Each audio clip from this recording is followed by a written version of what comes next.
Hey, how's it going, everyone? Just back in with another video. This one is just in a response to something that End Times teacher sent me. He asked Papa Tahar to do a video on the quote pre-tribulation rapture and how that's against the Bible, which I agree with. The Bible does not teach a pre-tribulation rapture. It teaches a post-tribulation rapture and a pre-great tribulation, or pre-wrath. It's the same thing, or pre-plagues. And so that's what I'll prove, in this video. And I just find it funny that what's happening now is that these people are finding out that their ministry is a fraud, and I find it hilarious. And so, I'm going to find out if mine is soon too. But these ones are just obviously fraudulent. Tahar still thinks that he lives on a spinning ball, and we're deep into 2021, so I don't even know what to say.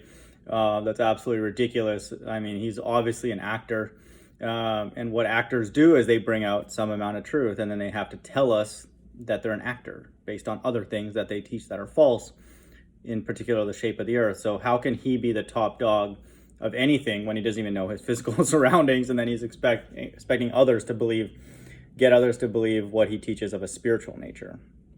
So that's ridiculous.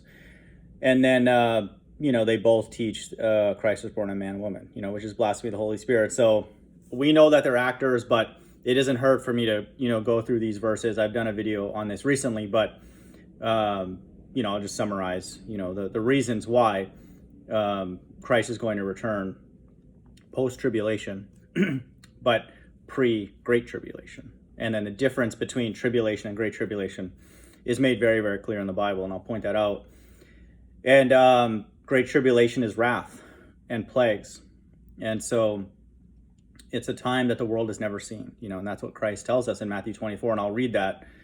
And so ultimately, what the difference is between myself and End Times teacher and his spiritual father, Tahar, is the two witnesses. And so that's what it ultimately boils down to, is their understanding and teaching of Revelation 11 is that they are a fulfillment of it, or in the very least, the tail end of what's described in Revelation 11, in the latter days, in the last days that we live in now.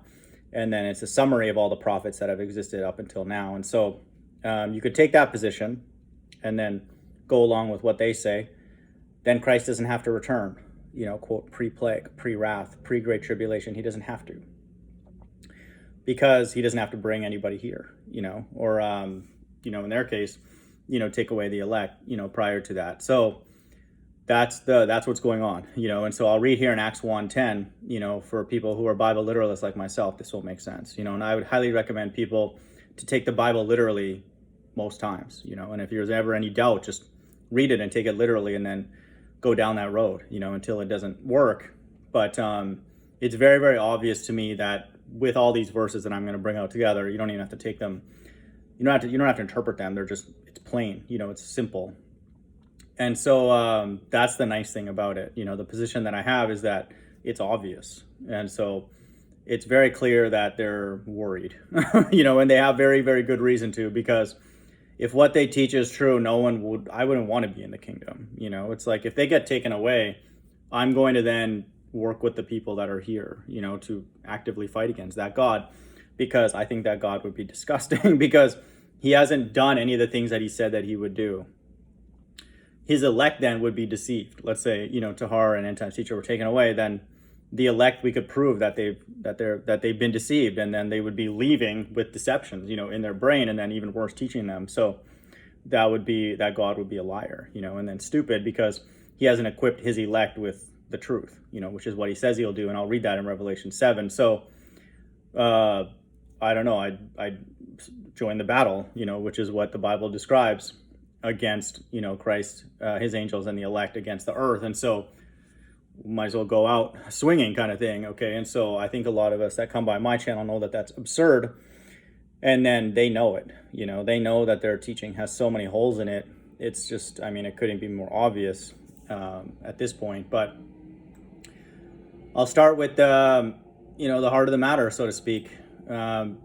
Everybody listening, you have to make a decision. Okay. I've obviously made mine on what does this verse mean. Acts 1:10-11, and while they looked steadfastly toward heaven, As he went up, behold, two men stood by them in white apparel. And so two men stood by them in white apparel. They just appeared. They were not there prior.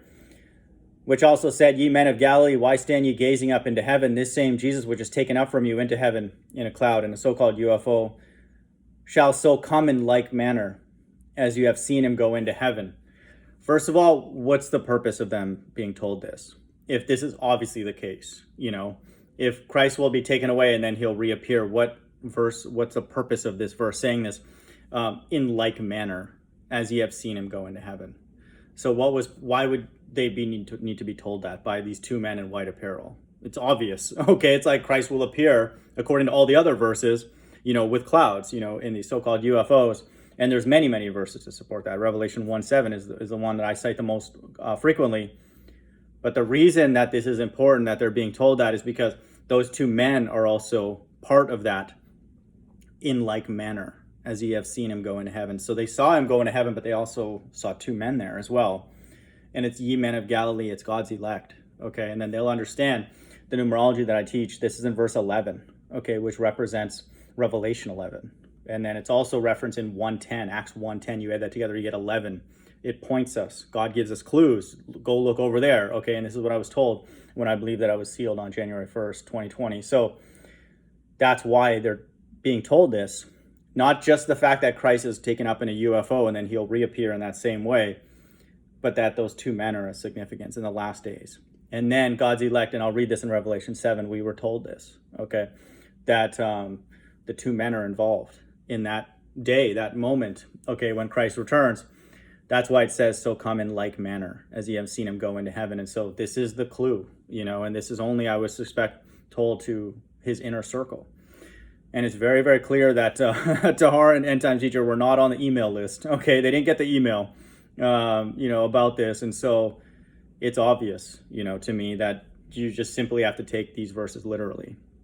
First of all, that Christ will reappear. And then ye men of Galilee represents his elect. They'll be here on this earth right now, and then they'll be sealed in Revelation 7. And then they'll see Christ return, in these so-called UFOs, and then he'll be bringing two men here. And then those are the two men that are the fulfillment of Revelation 11. And so that's literal. This literally happened in human history.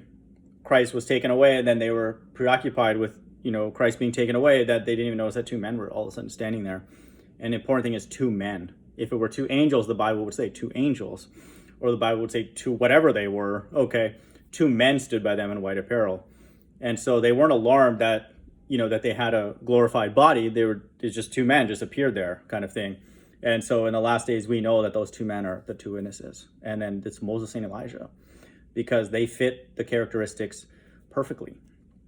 Not Tahar and End Times Teacher. Okay, I will say this, that if either of them are in any way fulfillment of any aspect of Revelation 11, I will destroy my Bible, on YouTube, in a public way. Obviously, I'll do it in a safe way outside, but the Bible is useless. Okay, it has no power because they're not even prophesying. Tahar thinks there's two mark of the beast now, like there's a part 1 and part 2. Okay, and that's what End Times Teacher also believes. So that's not prophesying when you're just vague and I don't know, maybe this, maybe that. They're not actual prophets. And we know that now. We've identified them as false prophets, okay? And so these two men, however, are real prophets because they have power. And then if you read Revelation 11, which I highly recommend people do, you'll see very clearly why they are who they are, because they've had that power in the past, okay? And so this is the first verse that supports the fact that Christ is going to return prior to the Great Tribulation, the wrath and the plagues. Why? Because these two witnesses are going to be administering those plagues in Revelation 16, and that's why they're described that way in Revelation 11 as having, power over those plagues. And so that's very, very important. And so I'll get that verse. And so this is the first major clue. And so everybody listening, you have, I guess, 3 options. You can take what I was told, on January 1st, 2020, and then what I'm about to further, explain how that's the case. You can take Tahar and, End Times Teacher's position that they in some way are fulfilling Revelation 11, or you have a third option, which is whatever you think it is. So choose carefully. I would say Revelation 3:11-3. And I will give power unto my two witnesses, and they shall prophesy 1,260 days, clothed in sackcloth. So what does that number mean to Tahar, an end times teacher? Okay, no worries. I don't know. It's just a number. That's what he said literally when he broke this down. It's just a number. Move on. Okay, really, it's just a number. God just randomly picked 1260 just for fun, even though he talks about 42 months right before that. It's a literal 1,260 days. Okay, not a day more, not a day less. Verse 6, these have power to shut heaven, that it rain not in the days of their prophecy. Well, what are the days of their prophecy? It said 1,260 days. So during that 1,260-day period, they're going to be given a tremendous amount of power. When has end times teacher Tahar had any kind of power, except just being terrible actors? These have power to shut heaven, that it rain not in the days of their prophecy, and have power over waters to turn them to blood, and to, listen to this, and to smite the earth with all plagues as often as they will. The entire earth with plagues. Okay, wow. And so what do we find out the wrath of God is? It's plagues. Okay, big shocker here, right? And so this is what I was told, on January 1st, 2020, that there'll be the two men administering what I'm about to read now.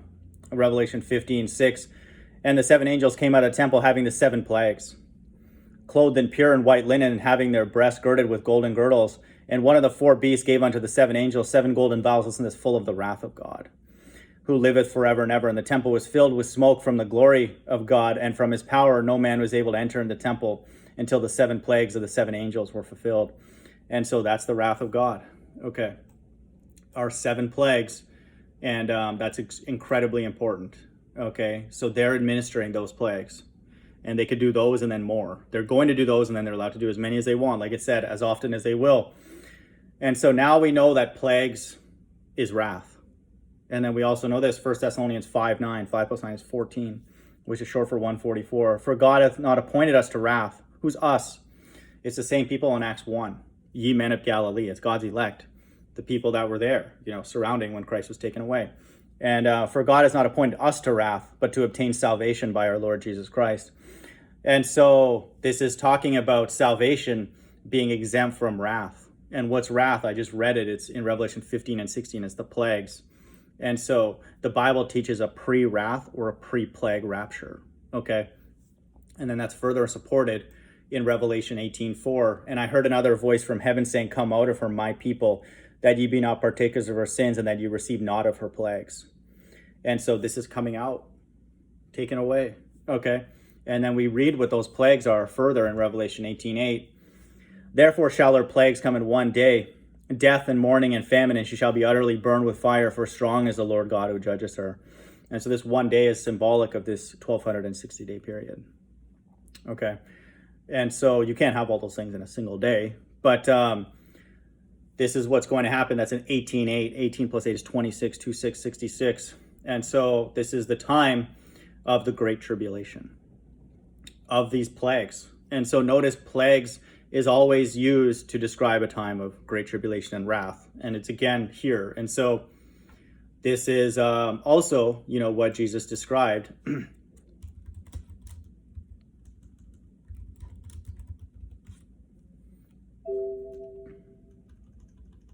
in Matthew 24, that, this is a time in verse 21, for then shall be great tribulation, such as was not since the beginning of the world to this time, no, never, ever shall be. No, nor ever shall be. Okay. And so this time of great tribulation, that term is being defined here by Jesus himself as a time such as was not since the beginning of the world to this time, and nor never will be again. And so it has to be the peak of the tribulation, of all the evil. It's got to be the most. Okay. And so that's why we know that great tribulation and tribulation are different things, because tribulation is when Christ returns. Okay. And then we're shown that here. Verse 29, immediately after the tribulation of those days shall the sun be darkened, and the moon shall not give her light, and the stars shall fall from heaven, and the powers of heaven shall be shaken. And then shall appear the sign of the Son of Man in heaven.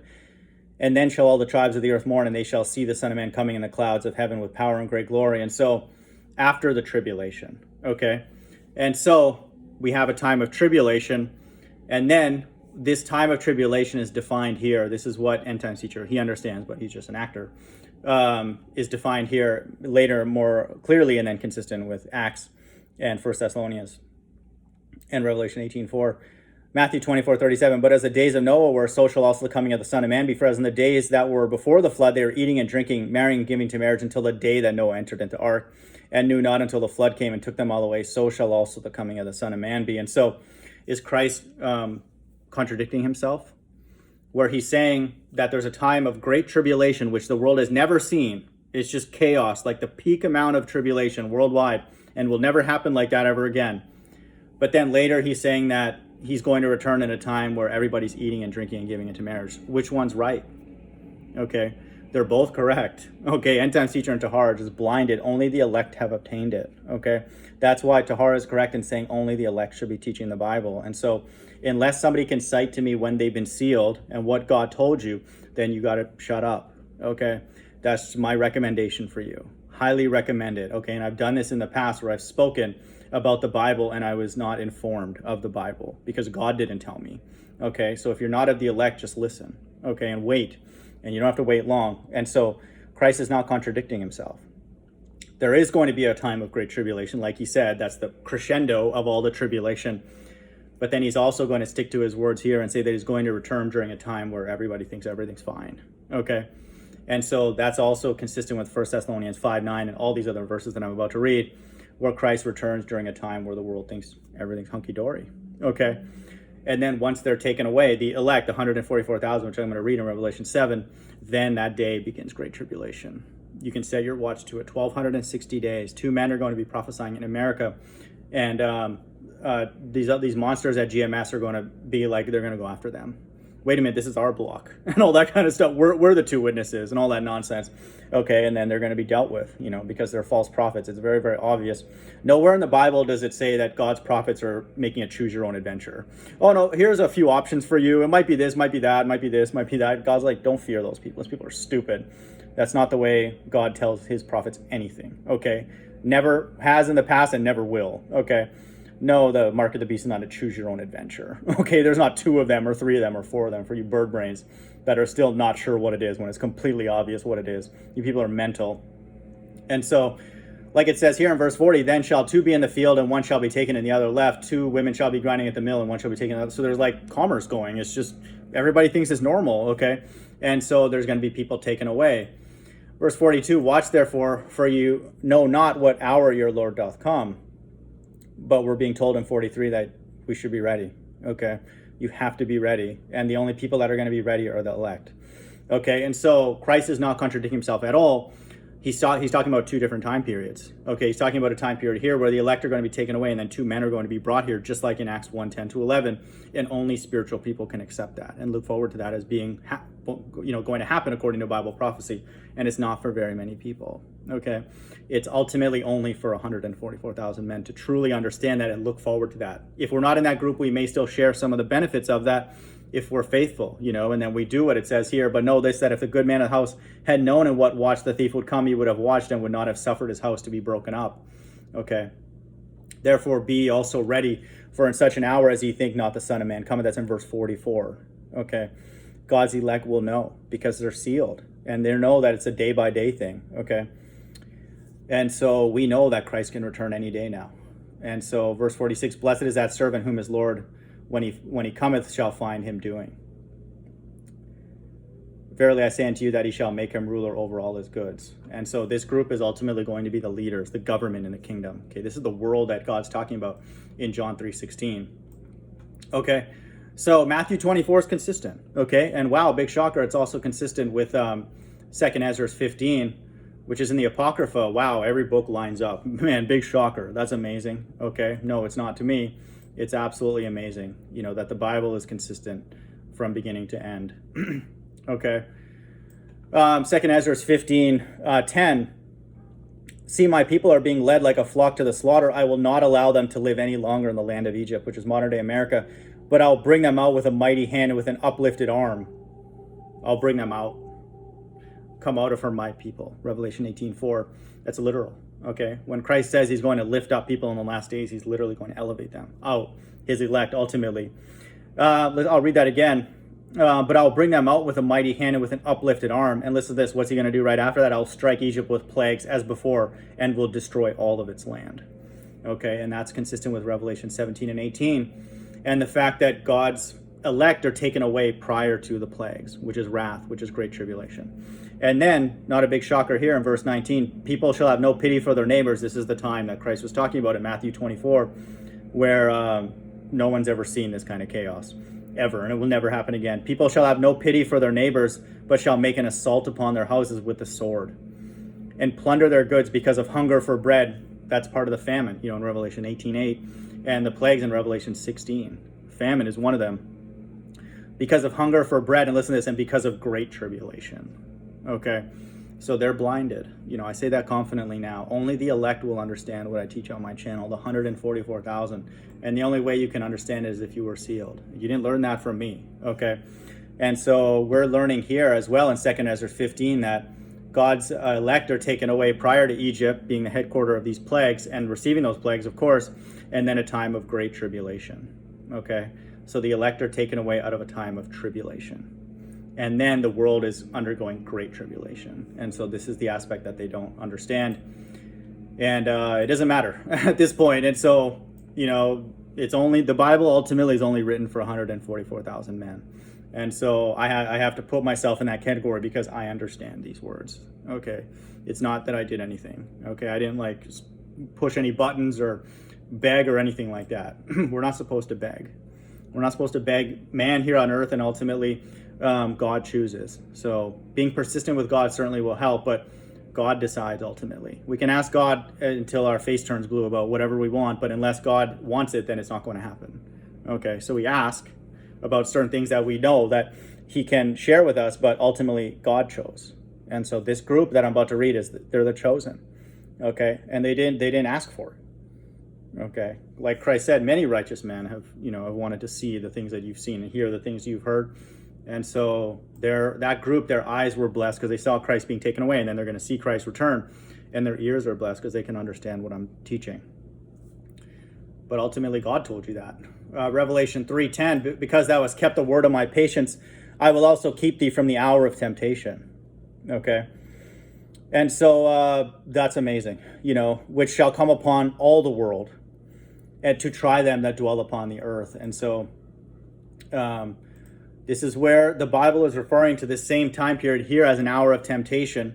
In Revelation 18:8, it talked about the plagues will come in one day. And then so all this language is all symbolic, for that 1260-day period of the time of the two witnesses.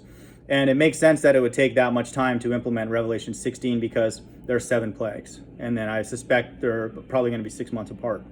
And so if you just do the math, every 6 months, is 7. And so that makes sense, that it's a 1260-day period or 42 months. And so but they can do more than those, and that's what I read in Revelation 11, that the two witnesses have that kind of power. And so Revelation 3:11, behold, I come quickly. Hold fast which thou hast, that no man take thy crown. That's in 3:11. 3 times 11 is 33. That oftentimes refers to Christ's return. 33, 666, 66, 18, that kind of thing. Verse 12, him that overcometh will I make a pillar in the temple of my God, and he shall go no more out, and I'll write upon him the name of my God and the name of my city of my God, which is New Jerusalem, which cometh down out of heaven from my God, and I'll write upon him my new name. And so it's not going to be Yahuwah, Yahushua, Jesus, Yahushai, none of that. I'll write upon him my new name. Okay, and only the elect are going to know. Why? Because they're going to be the pillar in the temple of my God. They're going to be effectively the temple. Okay, and that's why that language is actually used in Revelation 11 to describe the elect, because that's who is the elect. And there was given me a reed like unto a rod, and the angel stood, saying, rise and measure the temple of God. Measure the temple of God, 144,000, and the altar, and them that worship therein. So there's already a group worshiping therein in 11:1. So the elect are taken away, according to Acts 1:10 and 11. And then the two witnesses are here, okay, doing what they're told, what they're prophesied to do. And then it's written, so it's got to happen. Nothing in Revelation 11 has occurred yet, not a single verse, okay? And so if you're of the position of those One West Masonic Israelites, then you have to believe that it's happened already, okay? Or it's just they just make up stuff. They're literally just making it up on the fly. If you listen to their breakdown of Revelation 11, it's just comedy, okay? You should have one of those buttons where they, they laugh, like on those comedy shows. Just push that all the time. It's like if we were to listen to End Times teacher or Tahar break down Revelation 11, they'll have no idea what's going on at all, because they believe that it's happened already, so they have to squish this into history and then have the nerve to put themselves in it, when me and then the few people that agree with what I'm saying here, I can understand it from God, is that this hasn't happened yet. Not a single verse in Revelation 11 has occurred yet, and it's the second woe. Okay, and so it's a big deal. Okay, it's a very, very big deal. And it'd be obvious, okay, like when this happens, verse 14, the second woe was past, and behold, the third woe cometh. Okay, what's the third woe? It's this final battle against God, against the people of the earth, God's left-hand side. And so that hasn't happened yet either, of course. And so that's the final woe, okay?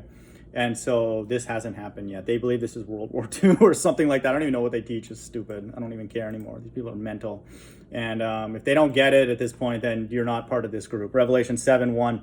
And after these things I saw 4 angels standing on the 4 corners of the earth, holding the 4 winds of the earth, that the wind should not blow on the earth, nor on the sea, nor on any tree. And so the angels are actually doing the destruction. Okay, and that's consistent, obviously, with the whole Bible. But Revelation 16, the first angel went out, the second angel went out, the third angel went out. These are angels who are destroying God's earth, but he's ultimately cleaning it up. He's destroying those who have destroyed the earth, his left-hand side. And so if we're on his right-hand side, we don't have to worry, okay? We don't fear anything except God, okay? Verse 2, and I saw another angel ascending from the east, having the seal of the living God. So this God is alive in the last days, because this is happening in the last days, no matter what these bird brains tell us, having the seal of the living God. So this God has to be alive. Okay, he didn't fall asleep. Oh, I remember that stuff that you wrote. No, I'm not going to follow through on that. He's alive, the living God. And he cried with a loud voice to the 4 angels to whom it was given to hurt the earth and the sea, saying, hurt not the earth, neither the sea nor the trees, till we have sealed the servants of our God in their forehead.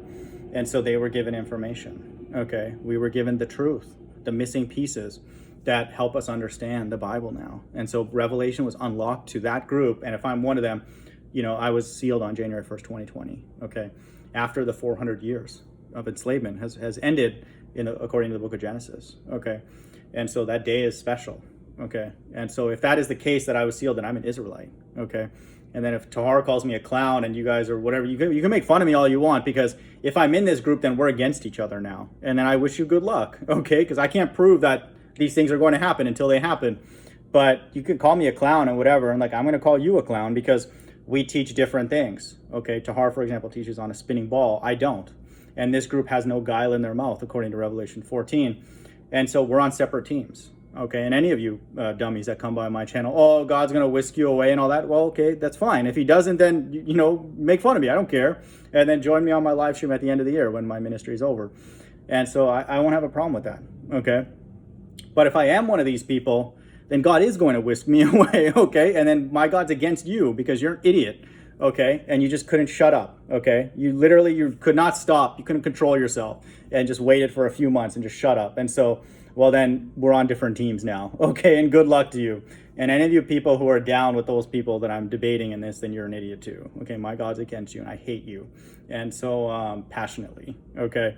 Because these things are obvious, okay? And so if you're like, hey, no, he's a nice guy, I learned a lot from him, brother this, brother that, well, go. Whatever they get, you get then, okay? Go for it, okay? The few people that come by my channel that have common sense understand that these are God's words, not mine. He just helped us put it together, okay? And then you can't understand it unless you're on God's right-hand side. You cannot, okay?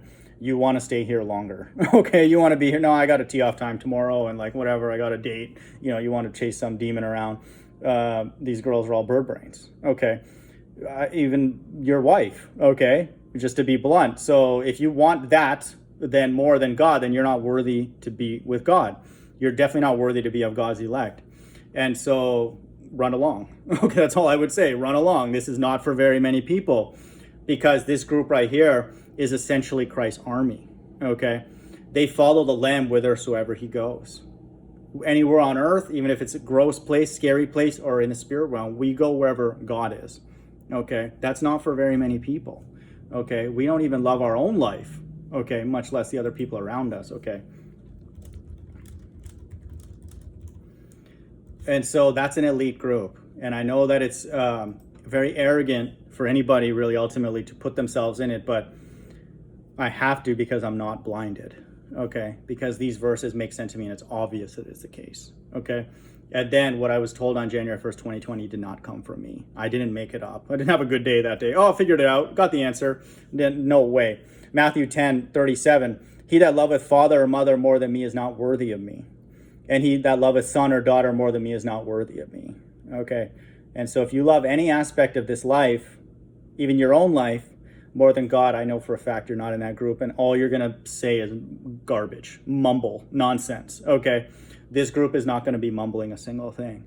They're going to say boldly, okay? God told me this. Wait a minute, no, they're going to say this. The living God told me this.